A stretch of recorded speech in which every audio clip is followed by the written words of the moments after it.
eh bien, on a la chance d'avoir un panel incroyable. Et on va lancer la musique, puisque j'accueille maintenant sur scène Santiago Lefebvre, le fondateur de Change Now, Marie Barsac, la directrice Impact et Héritage de Paris 2024, Hicham Housseni, le fondateur de Kunto, bienvenue à vous. On continue de les applaudir. Amandine Brossier, athlète olympique finaliste des JO. Et Jean-Philippe Asensi, le fondateur de l'Agence pour l'éducation par le sport. Bienvenue à vous tous et bonne dernière conférence. Bienvenue dans cette dernière conférence de la journée. Une conférence qui, à quelques heures des Jeux paralympiques, va justement porter sur la notion des valeurs dans le sport et comment est-ce qu'elles s'appliquent dans l'économie et je dirais même plus dans l'économie à impact. Première question ici, qui a prévu d'aller voir des épreuves des Jeux paralympiques? C'est bien, c'est bien, c'est bien, il y a du monde. Hein. Très bien, donc l'intitulé de cette session c'est « Courage et ambition, sport et économie ». Pardon, le courage de son ambition, sport et économie, même combat. Alors moi je trouve que c'est deux mots super forts de sens, courage et ambition. On a souvent eu, on a très rarement tendance à dire qu'on a trop de courage, mais parfois on a tendance à dire qu'on a trop d'ambition aussi. Or c'est parfois les deux faces d'une même médaille. Et la question plus large que j'ai envie qu'on se pose ici tous ensemble aujourd'hui, vous chefs d'entreprise, chefs d'équipe, chefs de projet, c'est quelles sont justement les valeurs, les pratiques qu'on peut apprendre dans le monde du sport et que l'on peut appliquer en économie. Comment est-ce qu'on peut sortir grandi en tant qu'acteur économique de cette relation de ces valeurs qu'on peut avoir avec le sport. Pour nous éclairer, moi je vais commencer avec Amandine. Amandine, donc athlète spécialiste du 400 mètres. J'étais en coulisses en train de dire le 400 mètres, je crois que c'est la pire des distances parce qu'à chaque fois, quand j'en faisais un peu, mais j'étais terrassé. Donc ça demande énormément d'entraînement, de discipline. Mais quelles sont les valeurs justement qui sont fortes dans le sport et qui pourraient s'appliquer dans l'économie? Bonjour à tous. Il y en a énormément. Je pense qu'on aime le sport tout d'abord pour chercher à se dépasser et se dépasser avec les autres aussi. C'est-à-dire que on a envie de véhiculer des belles valeurs, d'aller chercher un petit peu ses limites, de les provoquer et de les partager avec d'autres personnes. Moi, c'est ce qui m'anime au quotidien, en tout cas, c'est d'aller chercher, d'avoir des objectifs, d'aller essayer de les atteindre, de tout mettre en place. Et puis, d'évoluer comme ça, de grandir. C'est vraiment, si je devais en retenir une, ça serait le dépassement de soi, ouais. Et qu'est-ce que ça te demande comme engagement? Sur quelles valeurs vous reposez en quelque sorte sur l'entraînement? Parce qu'en fait, parfois c'est beaucoup d'entraînement pour quelques centièmes. Et en fait, c'est un engagement total pour des objectifs qui sont assez, qui peuvent paraître parfois petits, et pourtant ils font toute la différence à l'arrivée. Ouais, c'est exactement ce que j'allais dire. C'est vraiment un engagement total parce que ça demande beaucoup de rigueur et beaucoup de discipline. Après, je suis la seule à figer le résultat. Le résultat ne dépend que de moi le jour J, mais il dépend de beaucoup de personnes qui participent à mes performances en dehors de la piste. Donc c'est vraiment un partage avec tout un staff, tout un collectif qui est avec moi, qui est vraiment... c'est une collaboration. Donc voilà. Une collaboration, je pense qu'on y reviendra un peu plus tard. Je vais continuer avec Hicham. Hicham, en fait, moi, ça m'intéresserait que vous nous expliquiez déjà ce que vous faites avec Kunto. Je ne suis pas sûr que tout le monde connaisse encore Kunto, et ça mérite très clairement d'être connu. Merci beaucoup. Alors moi, je suis Hicham Housseni, un des cofondateurs de Kunto. Donc avec mes 3 amis d'enfance, Yachak, Mehdi et Zakaria, on a créé une solution digitale de sport et nutrition assez révolutionnaire parce qu'on personnalise des parcours sportifs et nutritionnels en fonction d'une déficience. Donc concrètement, on permet à des personnes en situation de handicap moteur, des personnes qui sont atteintes d'une maladie spécifique comme le cancer, de pratiquer une activité physique de manière adaptée, régulière et surtout en autonomie. Par exemple, pour des personnes en fauteuil roulant, ils retrouveront des vidéos d'exercices physiques leur permettant de s'entraîner en autonomie, ou encore un sorte de marmiton de recettes diététiques adaptées à la pathologie de l'utilisateur. Très bien. Et donc, ce parcours-là, c'est quand même un projet hyper entrepreneurial, basé sur justement sur l'objet et le sport derrière. Et comment est-ce que vous avez vécu justement cette corrélation? Quelles sont les valeurs, peut-être les épreuves qu'il y a eu, qui se reflètent parfois dans le sport? Ben, écoutez, moi, aujourd'hui, j'aimerais parler vraiment de la notion de courage et de persévérance. Je vois un lien direct entre le sport et l'entrepreneuriat, parce qu'à partir du moment où on entreprend, à partir du moment où on crée une entreprise, on fait déjà preuve de courage. Secondement, quand on est issu des quartiers populaires, enfin, d'un point de vue... Nous, on est issu du monde populaire et on fait face à d'autres contextes, d'autres difficultés.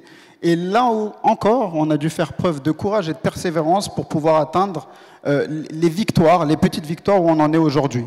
Donc, quand je parle de difficultés, je parle d'accès au financement, je parle d'accès à des contacts, à se créer un réseau, accès à tout plein de choses en fait, qui nous permettent de faire perdurer notre société et de l'amener à notre objectif final. Donc, je pense que quand on entreprend, on fait énormément face à du courage et de la persévérance. Et Marie, dans votre activité, justement au niveau de l'héritage et de l'impact des Jeux Olympiques, justement cette question, je pense, d'inclusion a été essentielle. Moi, je vais quand même d'abord vous poser une autre question avant, qui est, voilà, dans votre organisation, c'est assez rare d'avoir des organisations dont le grand patron est un champion olympique. Donc forcément, ça doit avoir un impact au quotidien dans la manière dont fonctionne peut-être la culture de l'entreprise. Est-ce que vous pouvez nous dire un petit peu comment c'est à l'intérieur? Oui, vous avez tout à fait raison. Bonsoir à toutes et tous. Être dirigé par un président exécutif qui a été 3 fois champion olympique, c'est pas rien. Et il a clairement insufflé au sein de toute la maison, de tout Paris 2024, ses valeurs à lui, qui sont celles de l'ambition poussée au maximum et du courage et de la rigueur. Vous le disiez aussi, mademoiselle, tout à l'heure. Ces ambitions, elles sont concrétisées depuis le départ, puisqu'on a souhaité que les Jeux de Paris 2024 ne soient pas juste une édition comme les autres, une énième édition des Jeux Olympiques et Paralympiques, mais que ces Jeux marquent notre histoire, marquent notre pays, puisque nous avons la chance d'organiser les Jeux finalement qu'une fois tous les 100 ans. Donc c'était maintenant ou jamais de pousser les curseurs au maximum. Et de par son parcours de sportif de niveau, Tony Estanguet, à chaque étape du projet, à chaque construction du projet, a challengé. On a changé la façon de voir les choses.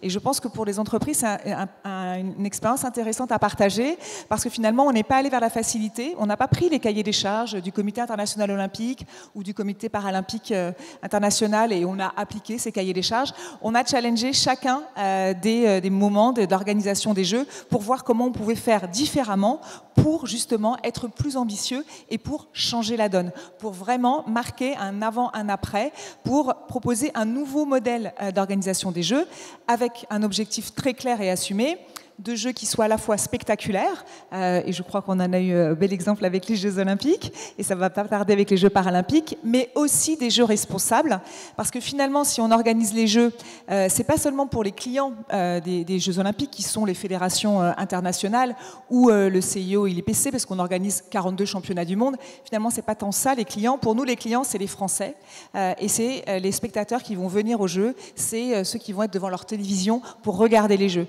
On a vraiment orienter notre stratégie et notre ambition pour que chacun puisse trouver du plaisir à être soit acteur, soit à regarder les Jeux. Et donc ça s'est traduit dans plein de dimensions différentes. Mais ça a été extrêmement intéressant de vraiment à chaque fois renverser la table et de se dire est-ce qu'on peut faire différemment. Typiquement, ce soir, on va assister à une cérémonie d'ouverture des Jeux Paralympiques dans la ville, au pied des Champs-Élysées, place de la Concorde. Pour la cérémonie d'ouverture des Jeux, c'était sur la Seine. On nous a tous dit au début oh là là, mais vous êtes complètement malade. Les enjeux sécuritaires vont être fous. Est-ce que c'est vraiment possible? Et en fait, si on l'a fait, si on a tenu ce pari, c'est parce qu'on voulait ouvrir grand les Jeux, et notamment au grand public, pour donner accès gratuitement à des touristes, des Parisiens aux Jeux, et ne pas être simplement dans un stade comme avant, avec du ticketing pour 80 000 personnes. Donc, penser différemment, ça veut dire aussi avoir des ambitions, mais choisir ses ambitions. On ne peut pas être ambitieux tous azimuts, parce que l'ambition, pour qu'elle se concrétise, elle doit forcément forcément fédérées autour d'elle. Ça a été un challenge énorme pour nous d'arriver à ce que toutes les parties prenantes de l'organisation des Jeux soient elles aussi embarquées dans cette ambition et dans la méthode qu'on allait mobiliser pour cette ambition. Donc ça prend beaucoup de temps, mais en revanche, je peux vous dire que l'ambition, ça fédère énormément parce que finalement, on n'attire pas des mouches avec du vinaigre et que, donc c'est un peu trivial ce que je dis, mais c'est vrai. En fait, le fait de voir grand, de voir différent, finalement, tout le monde a envie d'en être. Et aujourd'hui, je peux vous dire, il y a pas mal d'acteurs qui disent « Ah, la cérémonie sur la scène, c'est moi. Ah, le marathon pour tous, c'est moi. » Donc ça, c'est la preuve que ça a marché, qu'on a réussi à rendre fiers aussi les acteurs qui ont livré les Jeux avec nous. Super. Et j'en profite aussi pour mentionner que la cérémonie d'ouverture des Jeux paralympiques sera diffusée en grand écran depuis ici, depuis le jardin, dehors, tout à l'heure.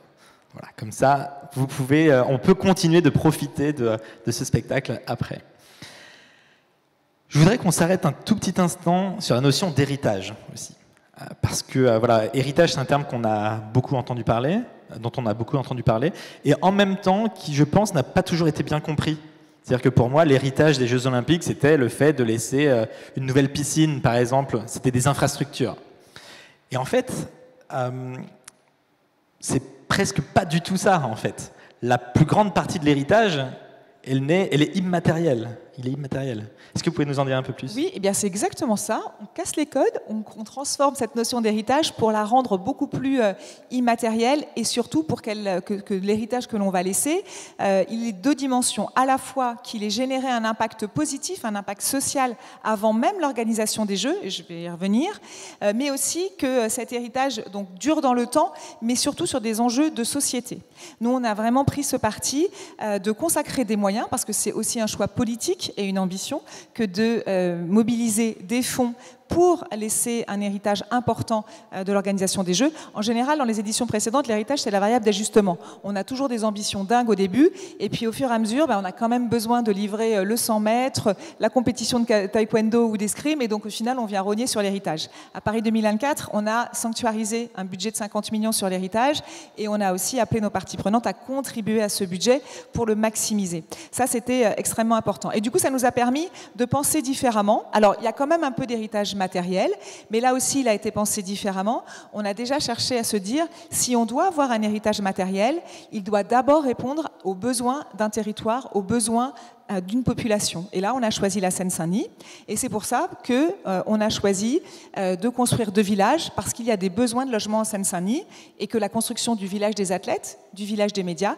ça laisse 4000 logements, dont des logements sociaux, en héritage au territoire de la Seine-Saint-Denis. Ça a aussi permis de construire un centre aquatique, mais qui n'est pas du tout pensé pour être un centre aquatique pour accueillir des compétitions internationales tous les jours, mais plutôt une piscine municipale pour le lendemain des Jeux, pour avoir des bassins pour l'apprentissage de la natation pour les scolaires et pour les clubs au lendemain des Jeux. Et donc, on a aussi profité de cet héritage matériel pour mobiliser des financements, et donc c'est la stratégie de l'État, pour rénover des piscines, pour construire de nouveaux bassins. C'est 18 bassins qui vont être laissés en héritage à la Seine-Saint-Denis. Je vous donne un autre exemple assez innovant. Les bassins qui ont connu les exploits de Léon Marchand de la Défense Arena, il y en a 4, et il y en a 3 d'entre eux qui vont être installés au lendemain des Jeux dans des villes de Seine-Saint-Denis, puisqu'on a mis tout un processus en place dès 2020 pour donner, et donc c'est un don de Paris 2024, à Sevran et Bagnolet, 2 bassins. Il en reste un de libre, c'est celui qui fait parler Toulouse notamment. Mais ça a été anticipé, et c'est-à-dire qu'on s'est dit, c'est pas la peine de faire des compétitions de natation à Saint-Denis, faisons-les à la Défense Arena, parce que c'est une opportunité de laisser des bassins en héritage à la Seine-Saint-Denis. Et toujours sur ce sujet des bassins, on s'est dit, mais laisser des bassins, c'est bien, mais laisser un héritage concret pour les enfants, qu'ils apprennent à nager avant même de pouvoir accueillir ces bassins dans leur territoire, ça aussi c'est important, puisque la Seine-Saint-Denis est un des départements où les enfants savent le moins nager à l'entrée en 6e. Et donc on a mis en place un programme depuis 2021 avec notre fonds de dotation. 36 000 enfants ont appris à nager, et ce programme va se poursuivre au lendemain des Jeux avec le soutien de la même façon qu'avec nous, des collectivités et de l'Agence nationale du sport, de la Fédération de natation. Donc vous voyez, c'est intéressant de penser un héritage avant même les Jeux et après les Jeux. Et puis ensuite, pour l'impact social, maximiser cet impact social, on a créé un fonds de dotation en 2020, qui a mobilisé 50 millions d'euros, donc des financements qui viennent de chez nous, mais aussi des collectivités hautes, mais aussi de l'État, du mouvement sportif, pour aider les acteurs qui, au quotidien, font de l'innovation sociale par le sport, qui utilisent le sport pour aider des femmes à se reconstruire après des violences sexuelles, pour aider des réfugiés à s'inclure dans un territoire, pour aider des demandeurs d'emploi longue durée à se remobiliser pour se remettre sur le champ de la formation pour demain aller chercher un emploi. Tous ces projets utilisent le sport dans un objectif social et on a, avec cette fonds de dotation et ses résultats, ces 4,5 millions de bénéficiaires partout en France, montré ce que le sport peut apporter à la société. Je pense que Jean-Philippe Assensi en parlera tout à l'heure. Nous, on a cette conviction à Paris 2024 parce qu'on vient à peu près tous du sport, mais on voulait montrer ce pouvoir extraordinaire du sport pour notre société, cette contribution quotidienne du sport pour la société, pour que le lendemain des Jeux soit un moment où on va davantage investir dans le milieu du sport. J'en profite, il y a des entreprises dans la salle, à bon entendeur. Super. Et j'allais dire justement dans cette notion d'héritage, on parle des générations futures, beaucoup. Et là justement, je me tourne vers vous, Jean-Philippe, puisque cette formation de la jeunesse des futures générations par le sport est votre quotidien finalement. Je pense qu'on est tous marqués par les Jeux, c'est-à-dire qu'on voit bien que finalement le sport est une école exceptionnelle. Et vous parlez des valeurs de courage, d'ambition. Moi, je pense que le sport est avant tout la plus grande école en France de fraternité. C'est un espace sportif, un club de sport, c'est un endroit où vous n'êtes pas forcé à aller, donc on y vient par passion. Et qu'est-ce qu'on apprend finalement dans un club de sport ? On apprend à jouer et à performer avec des gens très différents de nous, la diversité. Quand vous voyez aujourd'hui l'ensemble des équipes de France, l'équipe de France de judo, c'est des jeunes qui viennent du monde entier. Donc on apprend à maîtriser la diversité, à en faire une réelle force.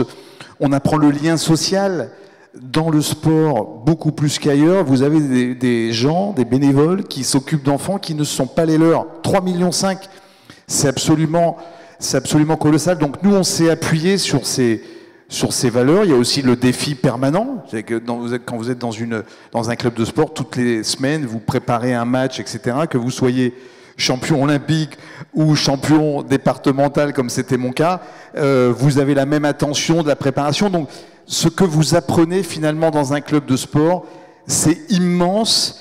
Et nous, on s'appuie là-dessus pour insérer des jeunes, pour aller chercher des jeunes. N'oublions pas qu'en France, vous avez 150 000 jeunes qui sortent du système scolaire chaque année sans diplôme depuis une bonne vingtaine d'années. Ça commence à faire un peu de monde. Donc nous, on s'appuie sur les valeurs du sport pour recruter des jeunes dans des clubs de sport, pour les accompagner et puis pour proposer aux entreprises le fait d'accueillir des jeunes qui ont des valeurs. Et la bonne nouvelle, c'est que ça cartonne et que de plus en plus d'acteurs se mettent à ce type d'organisation et de dispositif. Et c'est vrai que les Jeux, tout ce qui a été fait autour de l'impact, etc., va donner un coup d'accélérateur monumental.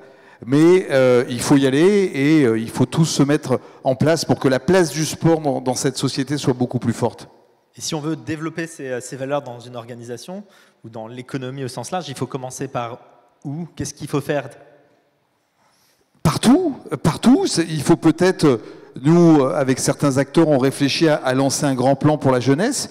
Il faut peut-être multiplier par 5, 6 les parcours sportifs. Ce qui est important, c'est le parcours sportif. C'est-à-dire que ce que vous apprenez dans un club, il faut peut-être le multiplier donc, dans les clubs, dans les entreprises.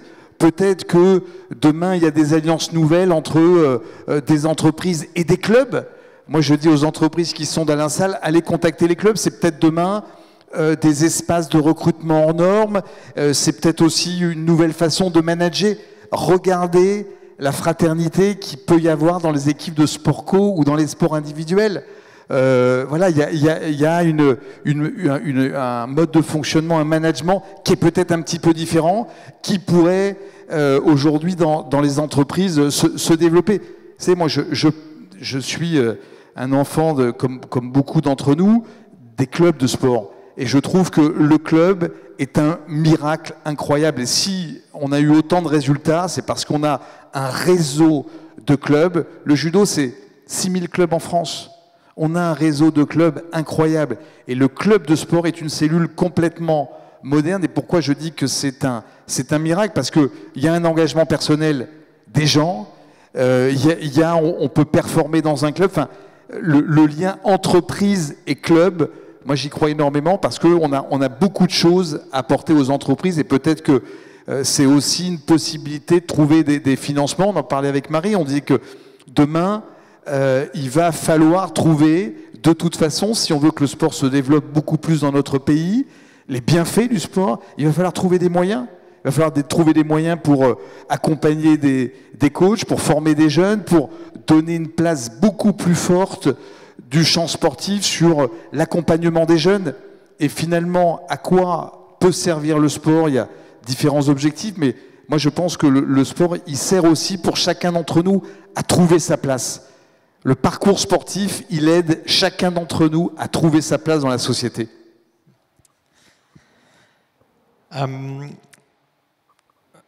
Je m'arrête un petit peu parce que voilà, c'est très puissant comme mot, hein, quand même, c'est très inspirant. Et là, on parle justement de cet aspect pour ceux qui peuvent encore se former, passer par cette école de la vie du sport, quelque part. Pour la suite, moi, j'ai envie de me tourner vers Amandine en disant, imaginez, vous êtes un coach aujourd'hui, vous pouvez coacher des équipes dans des entreprises, des patrons. Vous commenceriez par quoi pour justement qu'ils développent plus les valeurs du sport? Comment est-ce que vous prépareriez un chef d'entreprise? Déjà, je les confronterais au sport directement. Je les pousserais à en faire, à se confronter, à venir sur un terrain de foot, sur un terrain de basket, sur un tatami. Parce que je pense que c'est source de cohésion, de transpiration, et ça rassemble aussi les personnes, peu importe le niveau qu'on a au sein de l'entreprise. Et puis après, j'ai envie de faire beaucoup de parallèles en fait entre le sport et le monde dans l'entreprise. Il y a une notion de temporalité aussi pour préparer nos ambitions, nos objectifs. Il y a aussi cette notion d'échec qui est hyper importante dans le sport. Question à laquelle on ne sait pas toujours répondre. C'est un peu tabou dans le monde du sport et dans le monde de l'entreprise aussi, je pense. Mais il faut passer par là aussi pour pouvoir se poser des questions, se remettre en question et savoir avancer, progresser chacun dans son milieu et voilà, continuer d'avancer. Et puis, il y a cette question du mental aussi, je pense, qui est super importante. Nous, dans le sport, surtout dans le sport français, c'est une question qui est venue un peu tardivement parce que c'était encore plus tabou que cette notion d'échec. Mais je pense qu'en tant que chef d'entreprise, on se pose aussi pas mal de questions. Il y a beaucoup de moments de doute aussi. C'est assez marrant parce que souvent, moi, dans ma préparation olympique, il y en a qui me disent « mais tu gères ça comme une chef d'entreprise ?» Et c'est tout à fait ça parce que je suis amenée à manager un peu mon staff, amenée à travailler avec eux, à déléguer aussi certaines missions.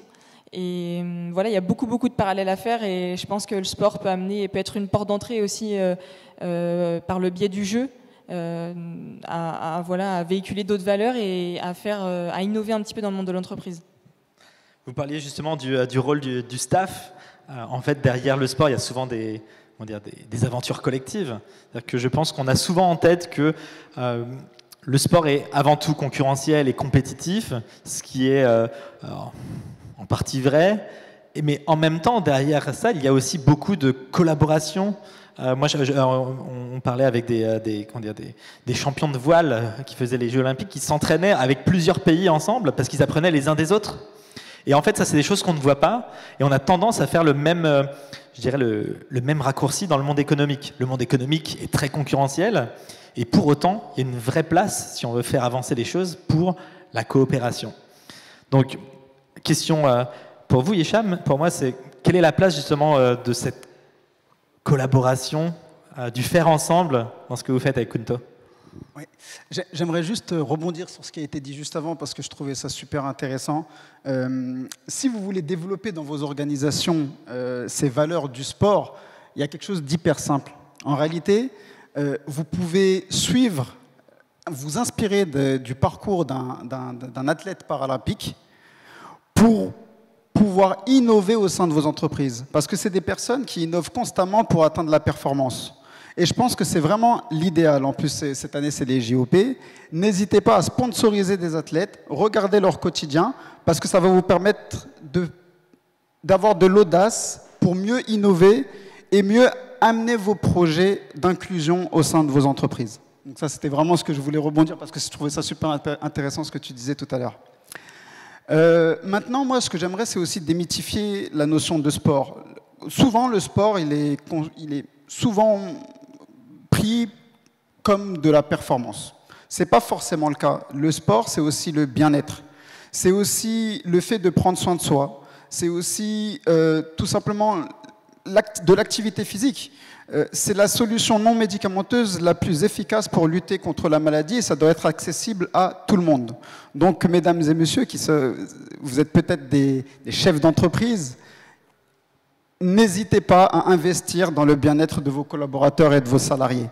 Parce que quand vous investissez dans le bien-être de vos salariés, vous investissez dans la productivité et la réduction de l'absentéisme. Et ça crée des ponts énormes. Nous, par exemple, chez Kunto, on intervient dans les entreprises pour faire ce qu'on appelle de l'inclusion inversée. Donc on met des personnes dites valides en situation de vulnérabilité, on crée des ateliers interactifs et ça crée des ponts entre les salariés. Ça leur permet ça vous permet de fédérer vos équipes et tout simplement d'améliorer l'environnement des salariés en prenant en compte la singularité de tous les salariés. Et pour moi, c'est hyper important. Et Jean-Philippe, je voulais aussi réagir sur cette question de compétition. Qu'est-ce que ça évoque? Je disais que voilà, on a tendance à faire ce raccourci. La compétition, elle fait partie inhérente, ça fait partie de l'ADN du sport. Je le disais tout à l'heure, le sport, c'est le défi permanent. C'est la maîtrise de soi. Voilà, Marie le disait tout à l'heure, on pousse la barre haute, on se challenge, on n'est pas obligé de se faire du mal.